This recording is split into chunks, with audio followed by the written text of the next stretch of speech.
दिवसाची सुरुवात येशूबरोबर. आपण बऱ्याच वेळेस प्रवास करतो.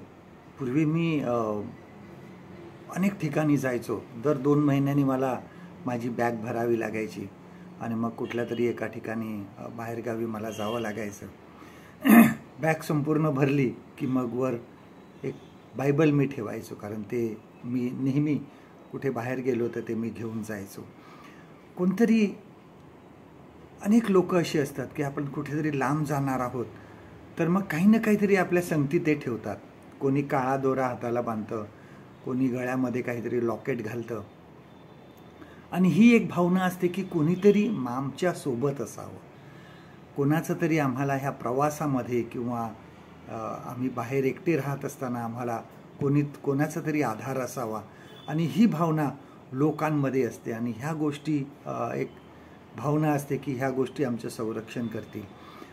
पूर्वी पुष्कळ लोक भविष्य सांगणाऱ्या लोकांकडे पण जायचे आणि मग तो भविष्य सांगणारा सांगायचा की तू हीच गाडी पकड, गाडीमध्ये बसल्यावर उजव्या बाजूलाच बस आणि अनेक गोष्टी तशा प्रकारे सांगायचा आणि लोक त्याच्यावर विश्वास ठेवतात. परंतु लक्षात ठेवा की देवावर विश्वास ठेवा. देव आमच्यासोबत असतो.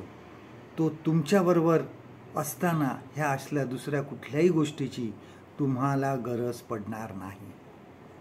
आपण ज्यावेळेस मोशेबद्दल वाचतो बघा, निर्गम ह्याचा 3रा अध्याय आहे, एक्झोडस चॅप्टर 3.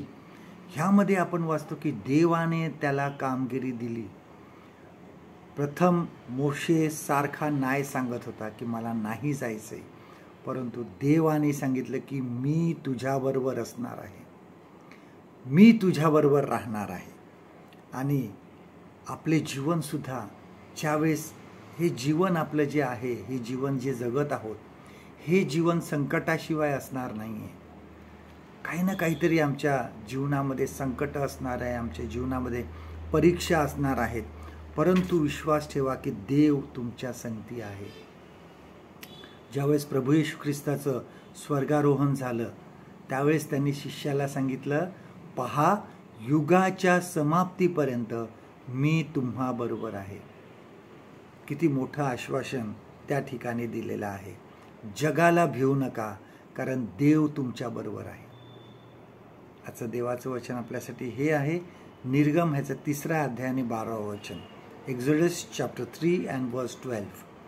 देव म्हणाला, खचित मी तुझ्याबरोबर असेन. परमेश्वर करो आजचा दिवस तुमचा आशीर्वादित करो.